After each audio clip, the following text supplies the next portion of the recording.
So hello दोस्तों। तो जैसा कि आप थंबनेल देख के समझ आ ही गया होगा तुमको। तो आज से हम ब्लॉग बनाना शुरू करेंगे और ये है मेरा फर्स्ट ब्लॉग।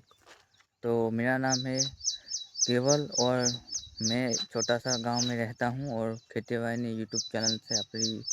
તો સબસ્ક્રાઈબ કરવાનું ન ભૂલતા ગાઈસ। અને આજથી હું બ્લોગ બનાવીશ ડેલી અને આપણા ખેતીવાડીના બ્લોગ આવશે। તો કન્ટિન્યુ બ્લોગ આવશે આપણા અને કન્ટિન્યુ હું બ્લોગ બનાવીશ અને તમે જે कमेंट करशो एनो हूँ रिप्लाई आपीश ज़रूर। तो आज से मैंने सोच लिया है कि ब्लॉग बनाऊंगा डेली और तुमको कुछ नया नया दिखाऊंगा। तो मेरे यूट्यूब चैनल पर नए हो तो लाइक शेयर सब्सक्राइब कर देना और ખેતીવાડીને બ્લોગ આવશે તો આપણા જોવાનું તમે ભૂલતા નહીં। तो मेरा नाम है केवल। तो केवल SK ऑफिशियल ब्लॉग। तो आ यूट्यूब चैनल पर આપણા બ્લોગ આવશે નવા નવા। તો જોવાનું ભૂલતા નહીં અને મળીએ છે આવા નવા બ્લોગની અંદર। Bye bye. તબ તક આપણે यूट्यूब ચેનલ સાથે જોડે રહેજો। તો જય માતાજી।